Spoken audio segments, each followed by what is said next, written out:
The biggest challenge what we face right now is resource mobility within the movement that we have right now. Assets and capacity is what we see as like the biggest components to our strength and what we're doing. In that, we need you to include us in any means of awareness that you do. Even a one like or one tweet from you give us the strength, and it's 1,000 years of taking a vitamin. That's what I want to say. Thank you. Thank you so much. Just saying, back to you.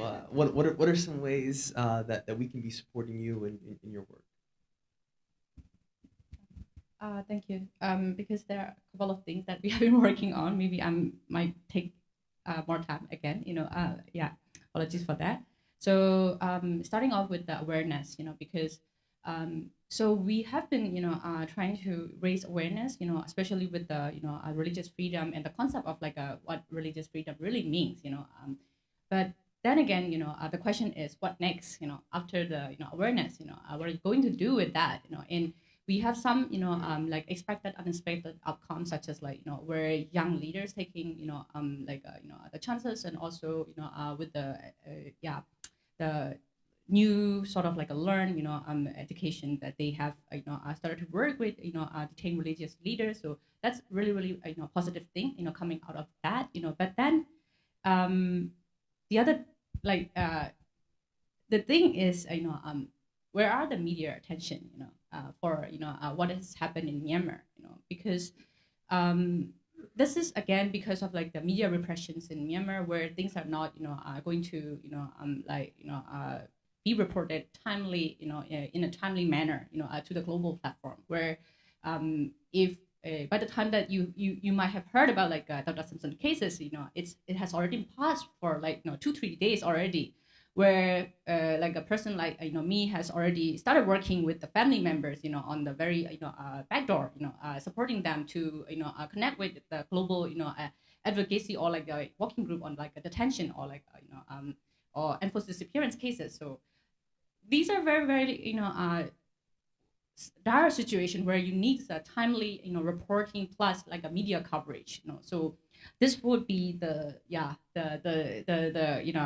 one of the challenges for us to have the media attentions. And from our perspective, it's not only like the international like a platform that has to create the media attention from the youth from Myanmar, whether from the inside Myanmar or like a diaspora, like my fellow panelists here.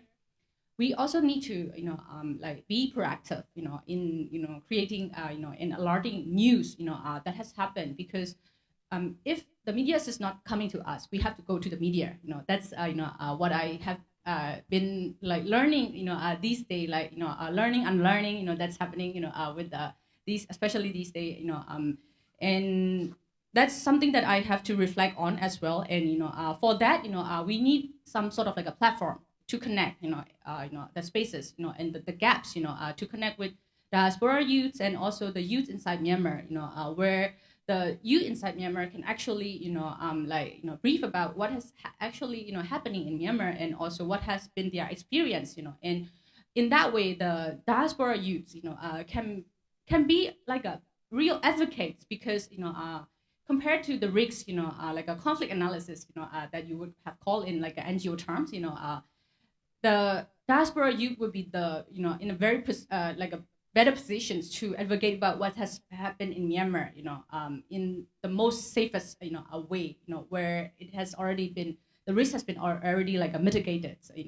so these are some of the things that we could do, and we need some platform, in for this to actually happen, and then the other thing could be also on the back to again like the cases, the legal cases where there are religious leaders or religious minorities, some of those minority being the youth, as I told you, like because the military has been targeting the young generation. So as long as because we have in Myanmar we have like a ID card, the citizenship scrutiny card, where our religion and our race has been documented, so once you're like arrested, once people look at your ID card, especially the like investigator or like the police official, they will immediately know which religion and which ethnicity you belong to. And if you belong to like a religious and ethnic minority, then you would be subjected to several cases, compared to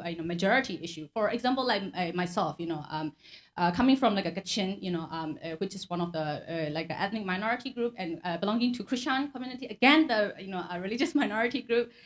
So if I am walking around in Myanmar, for example, and then if a protest happened, next to me, whether I am a part of the protest or not, at the end of the day, when the arrest happened, they could target me as one of the, just to tell you their number, how many, people has to be arrested at the end of the day. And, what has happened is, once they figure out that I am, from the religious minority, then, my religion, and my ethnicity would be, like abused, verbally. And also, sometimes, especially because, if in my case, then I would be also associated with some of the very much of like a discriminatory laws targeting the ethnic and religious minorities, such as like 17.1, like a Penal Code 17.1, which is unlawful association, like like a connection with the unlawful association, such as like a KIA, Kachin Independence, Army, So these are some of the narrative that has happened in Myanmar, and we are also actually helping those detain, minority, religious minority, ethnic minority, in practice. And many of the issues that has come up is, not many people are, are really, taking this important, of the legal, like a practitioner, and having the role of like a legal representation for those cases, because rule of law in Myanmar is dead. Like there is no longer rule of law in Myanmar. So lawyers are just basically going to the prison just to become like a humanitarian worker, because lawyers are the only one in Myanmar who can access the prison where the military court has happened, and it is the only court, that right now is, like ongoing in Myanmar. So their position has been switched to like, lawyers / humanitarian worker, because they can, bring the foods and, clothes for the, like detainees and the prisoners. So they have been like, juggling those roles, and I am also helping those like a paralegal and some of the younger lawyers as well. And we would definitely need some of the like a guidance from more established international community, how to better represent your case. Although we know that we won't really win it, but we, for example, we could reduce sentences where there are death penalty. We could argue more cases by using like international laws and framework. So that is another thing that I wanted to highlight. And then the other things is like the again, as my fellow panelists, we really needed like a financial support. Because for education, there is internet blackout. In electricity, there is no longer electricity, in Myanmar, in most of the parts. So if you want to, give education to those people, or those youth from those areas, you need to prepare, like, for example, power bank, to your, like fellow participants, and also like internet packages, which are becoming more and more, like expensive, in Myanmar, and also in terms of like a security, it's actually no longer safe, because everything's just like getting monitored in Myanmar. So having to have this like a very much of like a safe, like a secure platform for you to, learn, and also like have a dialogue is also really, really important. So we have to also think about that, and to do that, we also need like, financial support. And also the other thing that the IRF, in general could do is also the, creating space for, like a pragmatic dialogue between the religious leaders, and, the youth, because of the tarnish, like a reputation, of the religious leader institution in Myanmar. Thank you. Thank you so much. All right, now we will take some time to have some questions from the audience. So please, if you're interested in asking questions, raise your hand, and I'll bring the mic over to you. I got it, Trent. You can Oh, stay you got there, it. and I Wonderful. have the Thanks, mic. All thanks. right. Hi, everyone. Sorry. I sit up here because I have questions before they even presenting. Because yesterday at you see, I'm not that old, but I'm very old. We try to engage young people And we also try to engage like young people like from Cao Dai as well for the Vietnam situation. And I'm so moved that Myanmar's do the leading, and I hope a lot of like Vietnamese in U.S. as well as around the world that Vietnamese background will engage in this and help out with the Vietnam about the freedom of religion. One thing that I really appreciate that you guys dealing with a lot of mental issue and financial issue. One of my question is, like, I think her presentation say about identity and culture aspect.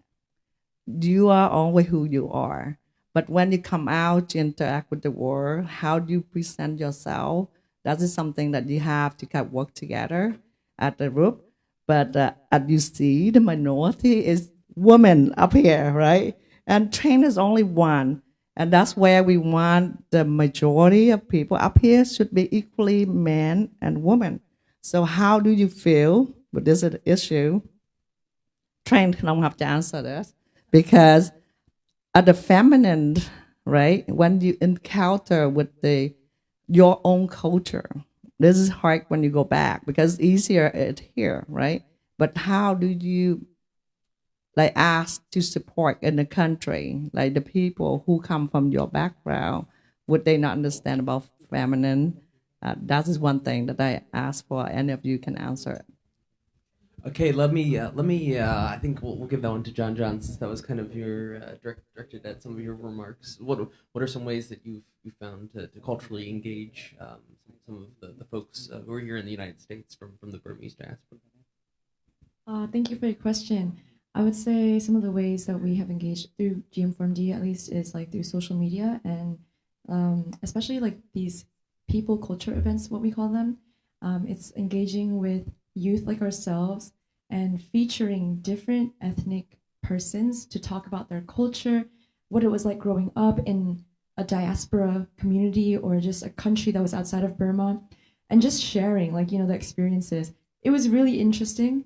I remember like the first few, we had a very big global event. People from all over came in from the diaspora, and it was amazing to see. Like we saw people coming in from Europe, from America, from all kinds of places. And they were really fascinated to hear from one another, especially when we had these featured speakers talking about what it was like growing up in this place or that place, and especially just sharing about their own cultural identity because Myanmar is such a diverse country. We have over 135 ethnic groups that are not, 135 is the only documented version. Keep that in mind. Like there's so many more that we don't even know about. I don't even know about myself. So just being able to educate one another about this, differences, these, the beauty and diversity of our country, really, it's, I think, something that's really essential, for all of us to just take in so that we can further, enhance this identity, cultural identity for our personal individual level and then community level. And then with the feminine question, I would say this is more so an issue with the older generation. No shade, but like with our younger people, I don't think there's much of a disparity, which I'm really glad to say. We all see each other as equals. I know back then, a few generations back, maybe even our own parents' generation, there's so much of that disparity where like women are looked down upon so much, like they don't contribute as much to the table or whatever. But I see so much strength in our girls over here. Like we're really, picking it up. And and we do have some guys too that are maybe in the background supporting us. Like, I have guys in our team, but that's not to diminish anyone. We just happen to be girls here. That I think that's just the answer. So why do you think it's the older generation that's not supporting? Supporting women or? No, what you guys are talking about. You said looking at the older generations, right? Yeah, like, how are they not being supportive of them? Oh, they have more of that gender divide. Well, I mean, if you look at the history of Burma, it's very steeped in tradition. There's just a lot of misogyny. It's just the way the culture has been. You have to understand Burma inside and out to really get the sense of the misogyny there. And the patriarchy, like maybe we have some of it here in America too, but it's really not at all comparable to what's in Burma. Burma is so back. It's like very retrogressive. You have to go there. It's like going back in time. In a way, now they're advancing, which is amazing to see because like we have technology and like the youth there are so modernized. I was surprised myself to see like, some youth coming up since they're fleeing the coup, like they're coming here, they've been to international schools. They speak English like they've been here in America. So I'm like, whoa, you know, I'm taken aback sometimes, because I had this idea back then too that, oh, you know, they're a little fobby, maybe fresh off the boat, you know, like they don't, yeah, they're acting a little different. But no, like the youth there are just as tech savvy, maybe even more than myself and Sandra, who knows, like they're really smart, and just as like, you know, our colleagues here pointed out, they're so like hungry for knowledge, and I think they're so deserving of that. Thank you so much. You know, I have addressed the issue of patriarchy for decades. I'm told it's very offensive to a lot of men. We can't put them into a box. So I've now learned to say religious patriarchy. So having said that, my question is, I come from the space of community organizing. I think youth must focus on building collective capacities. Just the 4 of you can't do much, but 400 of you can do more, right? Yeah, so that is the premise. So my question is, will the government allow you to organize, come together? Because I work very deeply in Sri Lanka, that's where I'm from. The youth movement is being terribly marginalized, and youth have been imprisoned. And as you said, lawyers, I myself, I am a lawyer, and I see my colleagues, they have become humanitarian advocates, not really lawyers anymore. So the question is that we are now creating what is called third spaces. That is where it's not your home, it's not where you work, but to really encourage people to meet at cafes, cinemas, parks, and, you know, gyms, and just begin the conversation. So my question again is, will the government crack down on you if you begin to organize? Thank you.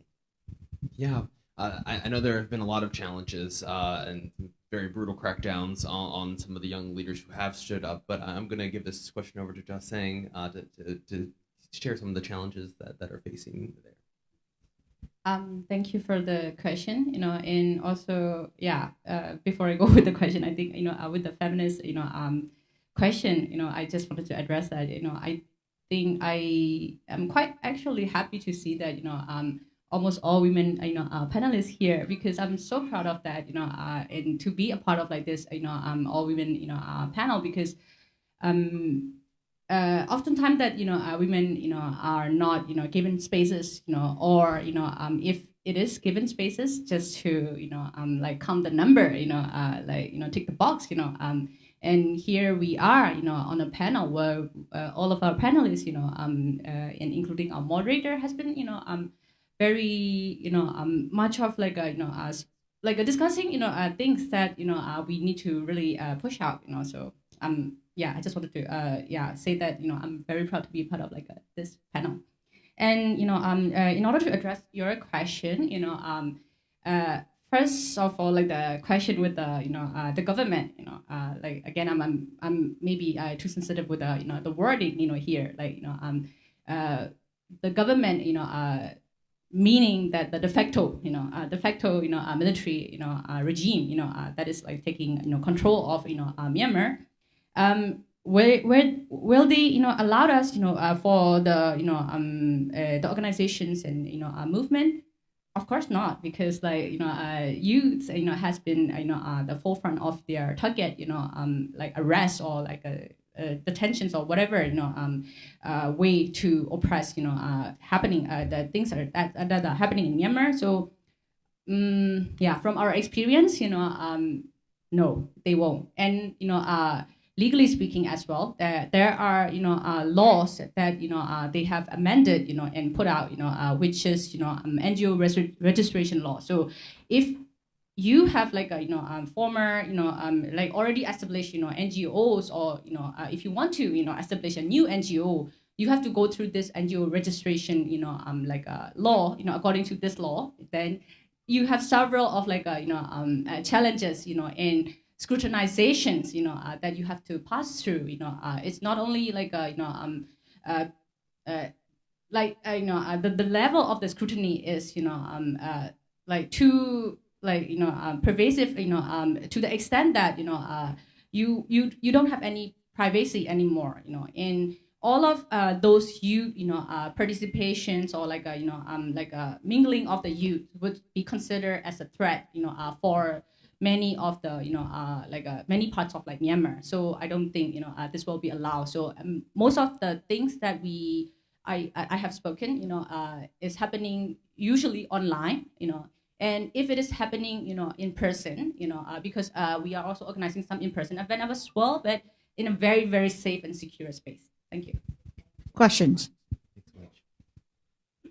And before we get to Judy here, I'm very glad as well to sit in the back and let you all here be the empowered women who are really being the incredible leaders on this. It is an honor to get to be with you all here today. Thank you. Thank you for your wonderful presentations. You brought up an incredible number of issues and questions I had. One of them had to do with, have you been able to create a joint table in the diaspora, the different groups working together? We've been doing some work interviewing a lot of religious leaders, young and old, and they talk about the problem of being in silos. So have you been able to create that joint table? That's the first question. The other question, you all talked about the importance of language and taking back your language and the importance of messaging and media. And are you working together to get consistent messages, and how hard is that? And what do you need to do that?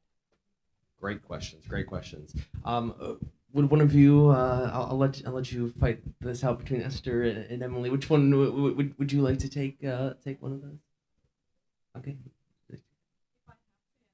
I will give a chance to my colleague, if that's okay.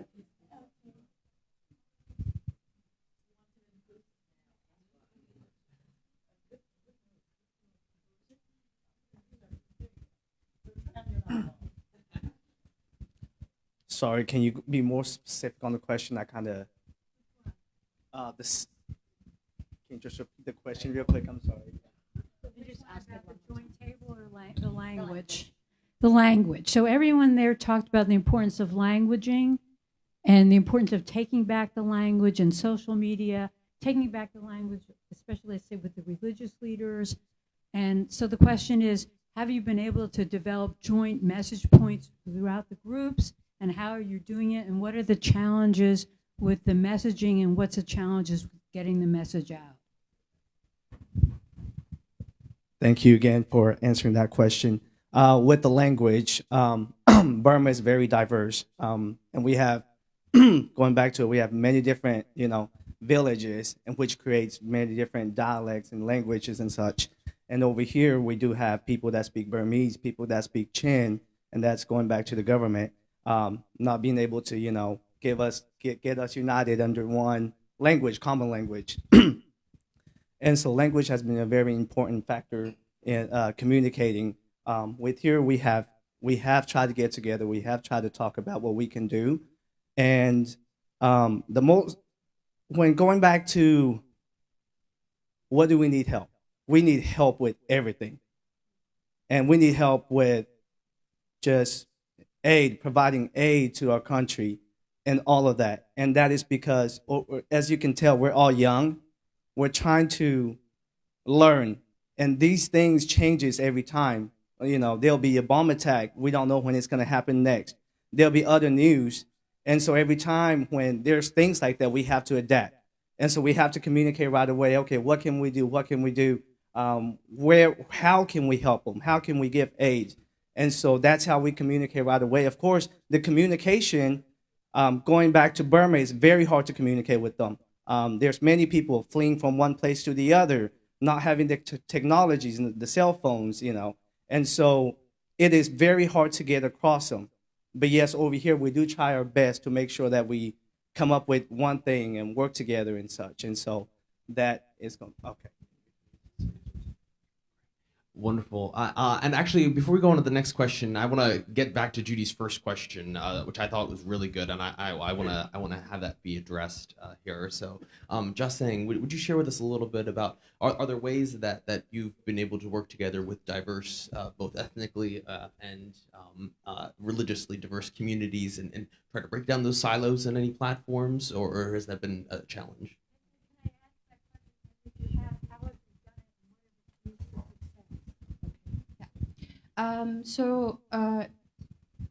Speaking from our experience,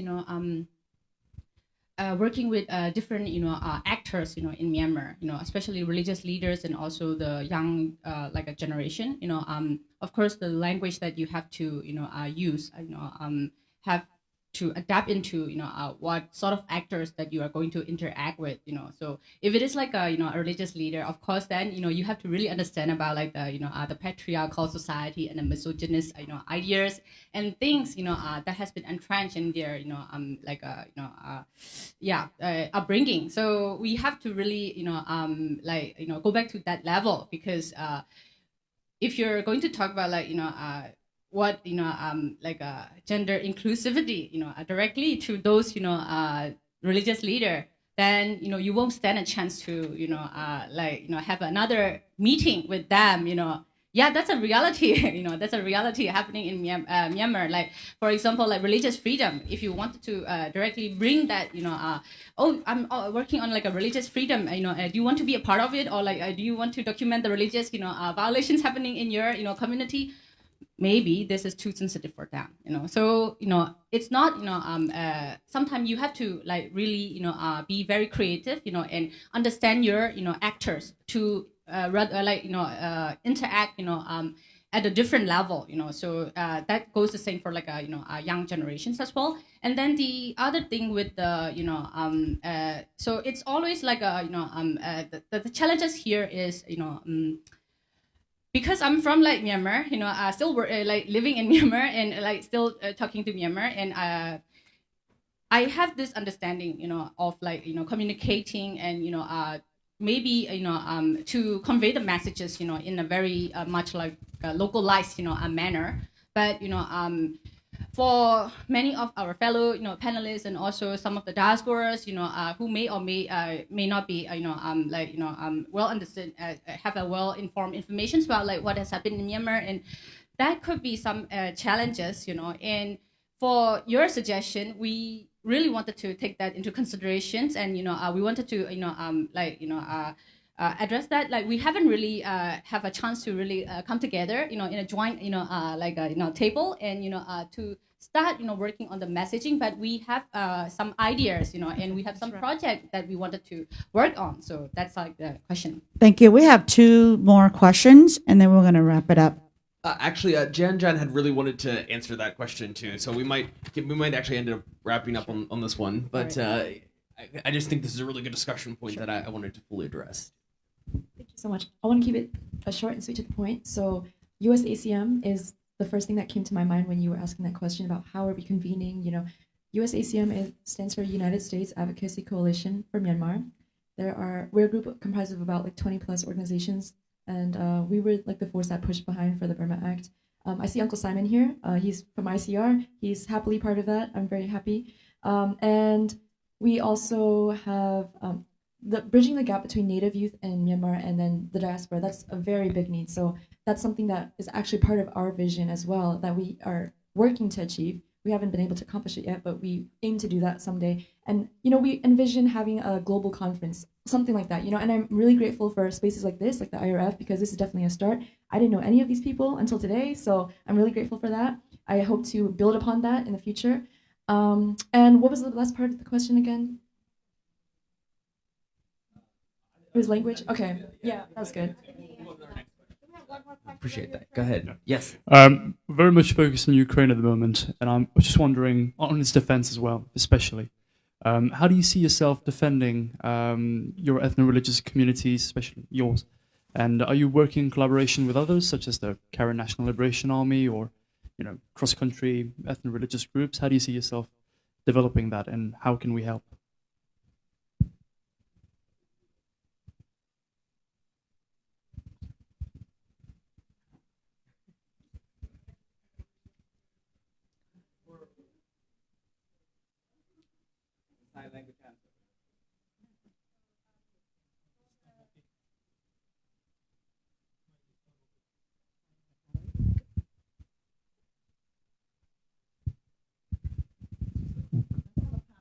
Okay, for the ethno, like a religious, like a cross,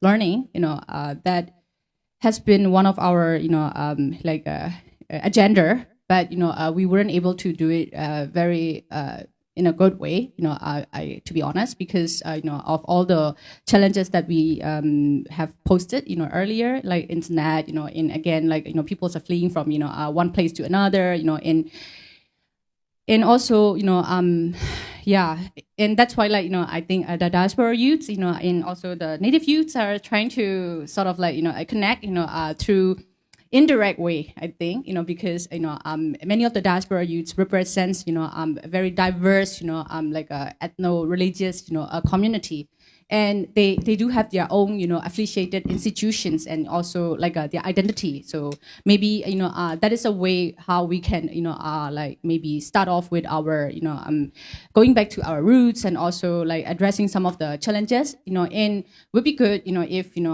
there are some already established cases in Ukraine or other country where we could actually learn about it and maybe replicate in a very localized way. Thank you.